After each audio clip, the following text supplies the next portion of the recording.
बजे मैं अखबारों के साथ हाजिर हूँ। उम्मीद है कि आप भी मुझे सुनने के लिए और अखबारों के ज़रिए कुछ अपनी ज्ञान बढ़ाने के लिए तैयार होंगे। सर्दी थोड़ी बढ़ गई है, सर्दियों में किसानों ने रात कैसे बिताई होगी ये आप कल्पना ही कर सकते हैं। किसानों के आंदोलन से ही बात शुरू करते हैं, क्योंकि आज किसानों के आंदोलन में भी कुछ नया होने वाला है कि आज वो सभी ज़िला मुख्यालयों पर धरना देने वाले हैं। इसके अलावा जो बॉर्डर के सीमावर्ती इलाके हैं वहाँ पर भी वो धरना देने वाले हैं। कुल मिलाकर किसानों के आंदोलन से लेकर दो बड़ी खबरें हैं आज अखबारों के हिसाब से जो मैं निकाल पाया हूँ। एक तो सरकार और किसानों के बीच में बातचीत होने वाली है, जल्द ही बातचीत होने वाली है, ऐसे कोई संकेत दोनों तरफ से मिल रहे हैं। ये संकेत भी मिल रहे हैं कि जो बातचीत होगी वो सार्थक बातचीत होगी, इसी में किसी तरह का कोई नतीजा निकलने की भी उम्मीद की जा रही है, कोई बीच का रास्ता भी निकालने की कोशिश की जा रही है। ये दो तीन खबरें हैं उन लोगों को लिए जो किसानों के हित की बात कर रहे हैं, जो जनता भी, आम जनता भी सोच रही है कि किसानों के का ये आंदोलन है जल्द खत्म होना चाहिए और न्याय होना चाहिए, इंसाफ होना चाहिए। और सरकार के पक्ष से भी जो लोग सोच रहे हैं कि सरकार तीनों कानूनों को वापस नहीं ले, फिर भी कोई बीच का ऐसा रास्ता निकाले जिससे किसान खुशी खुशी वापस अपने गांव जा सकें, अपना खेती का जो काम है उसको दोबारा से शुरू कर सकें। तो कुल मिलाकर दो खबरें इस हिसाब से ये है कि एक तो जैसा मैंने आपको बताया कि बातचीत जल्दी हो सकती है, सार्थक बातचीत हो सकती है, उस बातचीत में कोई ठोस नतीजा भी निकल सकता है और वो निर्णायक बातचीत हो सकती है। दूसरा ये कि एक तरफ बातचीत की तरफ कहानी आगे बढ़ रही है तो उधर दूसरी तरफ बीजेपी के कुछ नेताओं के बयान कुछ ऐसे आ रहे हैं जो कि रोड़ा डालने वाले साबित हो सकते हैं। इस पर हम बात करेंगे थोड़ी देर बाद, लेकिन पहले बता दें कि होने क्या वाला है कि किसानों ने दिल्ली जयपुर हाईवे जाम किया है। दैनिक भास्कर की खबर है, आज भूख हड़ताल करेंगे, कलेक्टरों के दफ्तर है उन पर बैठकर वो धरना भी देंगे। एक दिन की सांकेतिक भूख हड़ताल होगी। 144 धारा जगह जगह लागू कर दी गई है। और उधर सरकार ने जो चौपाल लगाने का सिलसिला शुरू किया है कि किसानों का तक पहुंचा जाए, 700 से ज़्यादा देश भर में चौपालें लगाने का सिलसिला शुरू किया है, वो बिहार से सिलसिला शुरू किया है। भास्कर में एक छोटी सी खबर ये है कि जो गांव है पंजाब के, बहुत से गांव ऐसे हैं जहां पे पुरुष बिल्कुल नहीं रह गए हैं या 10% पुरुष रह गए हैं, बाकी सब या तो सड़क पर हैं या अलग अलग सिद्धू बॉर्डर से लेकर टीकरी बॉर्डर से लेकर दूसरे बॉर्डर पर हैं, या फिर वो अपने हिसाब से धरने प्रदर्शन में लगे हुए हैं। तो महिलाएं घर का कामकाज संभाल रही हैं, महिलाएं बच्चों को भी संभाल रही हैं, खेतों को भी संभाल रही हैं, और किसानों के लिए जो ट्रॉली सामान लेकर जाती है, गेहूं से लेकर चावल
ने आपको बीकेयू से अलग कर दिया है और इसी तरह किसान मजदूर संघर्ष समिति से भी अलग कर दिया है। 32 लोगों का जो ये समूह है, 32 प्रतिनिधि संगठनों का, उससे इनको अलग कर दिया है। तो किसान अपनी तरफ से ये बात कह रहे हैं।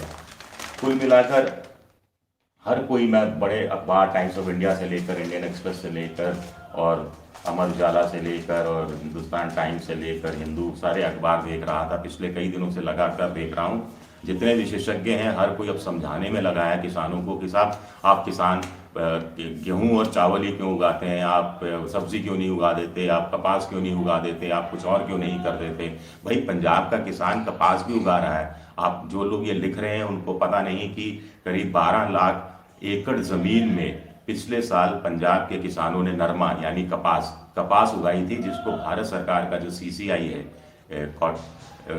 कपास की संस्था है, उसने पूरा का पूरा खरीद लिया था। सब्जियां भी ऐसे कोई खरीद ले तो किसान क्यों नहीं उगाए, पूरा देश का किसान उगाना शुरू कर देगा। दालें अगर सरकार घर आके आपके खरीद के चली जाए तो दालें सब उगाना शुरू कर देंगे। तो इसमें कोई दिक्कत की बात नहीं है, लेकिन मूल समस्या किसानों की है। उस दर्द को कोई समझने के लिए उस रूप में तैयार नहीं है जैसा कि किसान सोच रहा है।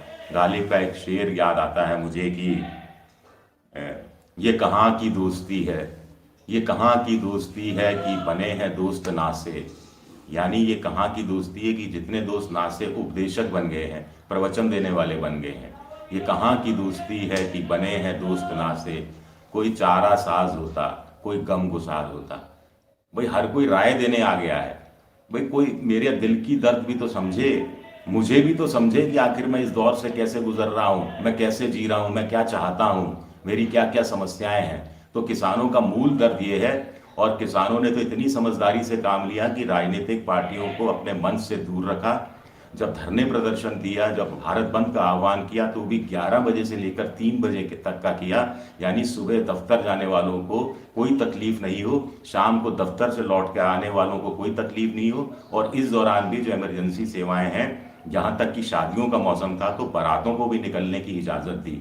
तो ऐसे किसानों के लिए अगर योगी जी, इंडियन भास्कर के अनुसार, उत्तर प्रदेश के मुख्यमंत्री कहते हैं कि भारत की एकता को चुनौती दी जा रही है। किसान अगर आंदोलन कर रहा है, किसान अगर अपनी मांग रख रहा है सामने, अपने दर्द को सामने रख रहा है, तो इसमें भारत की एकता को चुनौती की बात कहाँ से आ गई, ये अपने आप में समझ से परे है। स्वामीनाथन रिपोर्ट लागू करने की बात करो, एक सज्जन लिख रहे हैं, बिल्कुल स्वामीनाथन रिपोर्ट की बात कि में एमएसपी पर 50% मुनाफा यानी लागत का 1.5 गुना देने की बात कही गई थी। मोदी सरकार का कहना है कि उन्होंने एमएसपी स्वामीनाथन रिपोर्ट को लागू किया है, लेकिन कुछ लोग कह रहे हैं कि उसमें एक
वो ममता बनर्जी के 41-42% से सिर्फ 2% कम है, और ऐसे में वो इस बार सरकार बनाने में कामयाब हो सकते हैं। फिलहाल बूथ पर कब्जे की लड़ाई चल रही है। आप लोग भी में भी उत्सुकता होगी, मुझ में भी उत्सुकता थी जानने की, आखिर ये कार्यकर्ता इतने हिंसक होकर लड़ते क्यों हैं। तो बूथ करीब 81,000 बूथ हैं, और तृणमूल कांग्रेस क्योंकि 10 साल से पिछले सत्ता में है, 9 साल 9.5 साल से सत्ता में है, तो उसके पास कार्यकर्ता भी ज़्यादा है, कैडर भी ज़्यादा है, सरकार भी साथ है, और तो पुलिस से लेकर प्रशासन भी उनका साथ देता है। ये जाहिर तौर पर बात है, इसमें कुछ गलत बयानी मैं नहीं कर रहा, या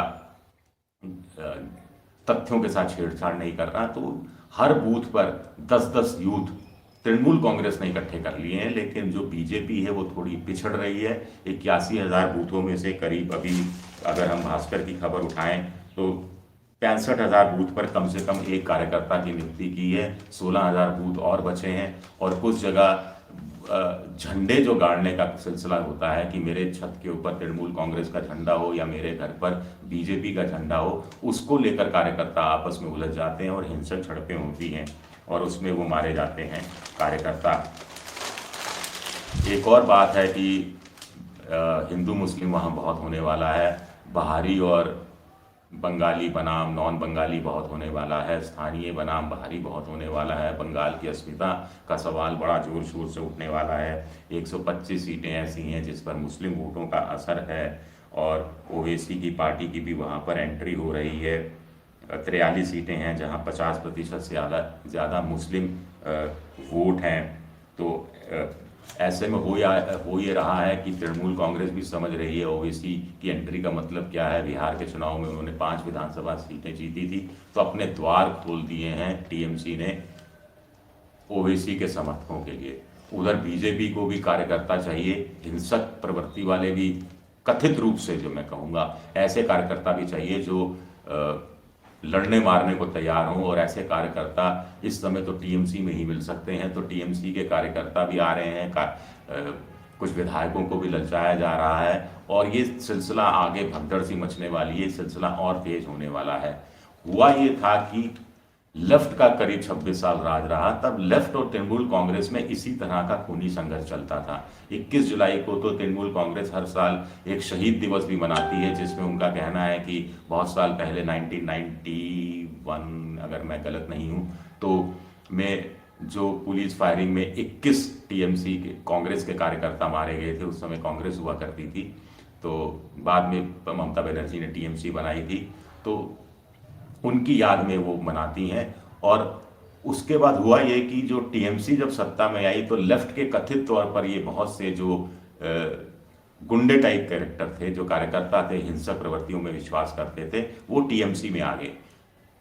अब हुआ ये है कि बीजेपी जब से पावरफुल होती जा रही है, या लोगों को लगता है कि बीजेपी सत्ता में आने की स्थिति में आ सकती है, तो बहुत से ऐसे जो कार्यकर्ता हैं, मरजीवड़े टाइप कार्यकर्ता, वो अब बीजेपी में आ गए हैं, लेफ्ट से भी आए हैं, कांग्रेस से भी आए हैं। तो आपस में इन मरजीवड़ों का आपस में संघर्ष हो रहा है, और न ममता इसमें कोई रोक लगा पा रही है, ना अमित शाह रोक लगा पा रहे हैं, ना जेपी नड्डा रोक लगा पा रहे हैं। सबको लग रहा है कि इन्हीं के माध्यम से अगर चुनाव जीता जा सकता है तो फिर क्या दिक्कत है। वैसे भी कहते हैं कि मोहब्बत में, जंग में और इलेक्शन में सब कुछ जायज़ है।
इस हिसाब से वजन नापा जाता है। और अगर 25 से ये ज़्यादा है बीएमआई में, तो फिर आप मोटापे की संज्ञा में आते हैं। तो हिंदुस्तान में एक तो जंक फूड खाने से और आदतें बच्चों की बिगड़ी हुई हैं, उसके कारण ये मोटापा इनमें बढ़ रहा है। उससे बड़ी खबर है कि खून की कमी से जूझ रहा है बचपन। राजस्थान पत्रिका की खबर है, हरियाणा के सबसे बुरे हाल है।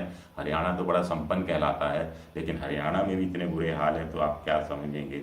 56% बच्चे हैं एनीमिक हैं शहरी इलाकों में। गांव में 59.5% बच्चे एनीमिक हैं, यानी खून की कमी से पीड़ित हैं।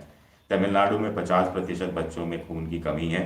और इसी तरह ग्रामीण इलाकों में हरियाणा में ये दर 72.9% है। ये बहुत बड़ी संख्या है भाई साहब, बहुत बड़ी संख्या है। अगर हरियाणा जैसा संपन्न राज्य, जिसमें किसानों की आमदनी भी 15,000 रुपया मासिक बताई जाती है, जहाँ बड़े बड़े औद्योगिक कारखाने भी खुले हैं, हब भी खुले हैं, गुरुग्राम में पूरा औद्योगिक आपको हब दिखता है, और रोज़गार के बड़े मौक़ों की बात की जाती है।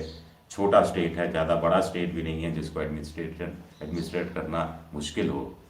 तो ऐसे में हरियाणा के अंदर ये दर ज़्यादा है। मणिपुर में ये 19% है, सबसे कम है। तमिलनाडु में 50% है। और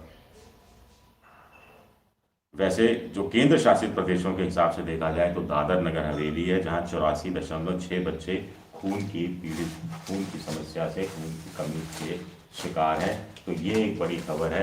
कुपोषण की एक समस्या और है। कुपोषण की समस्या है कि 2015 और 2019 के बीच में जो की स्टेट्स हैं, जो बड़े राज्य हैं, वहाँ पर माल न्यूट्रिशन यानी कुपोषण की प्रॉब्लम बढ़ी है।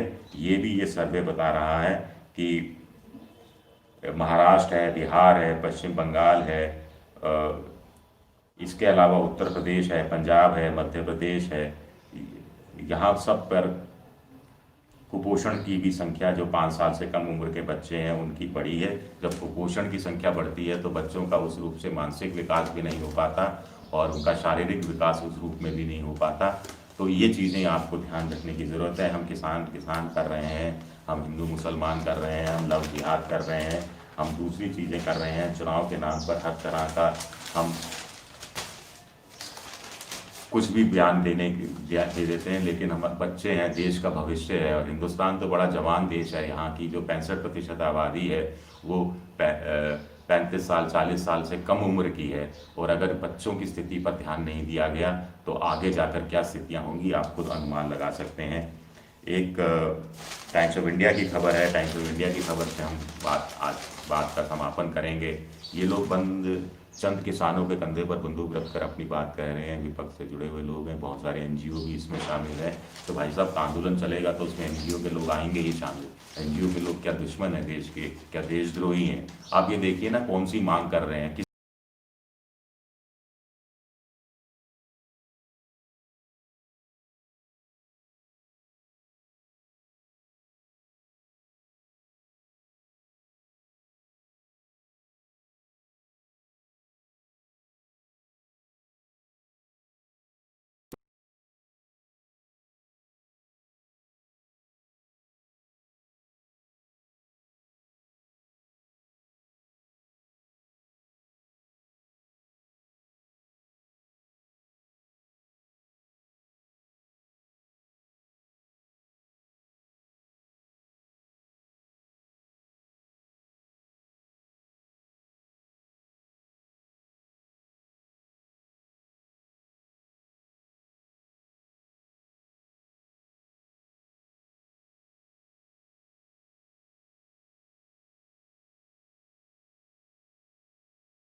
सजेशन है यहाँ पर, स्पेशली अंधभक्तों के लिए सजेशन है कि यहाँ पर आओ बेटा और एक बार ज़रा हर हर मोदी बोल के दिखाओ। ऐसी सुताई होगी ना जो कभी ज़िंदगी में नहीं हुई होगी, और इतनी भयंकर सुताई होगी ना कि अगले 10 दिन तक पिछवाड़ा नहीं धो पाओगे अपना।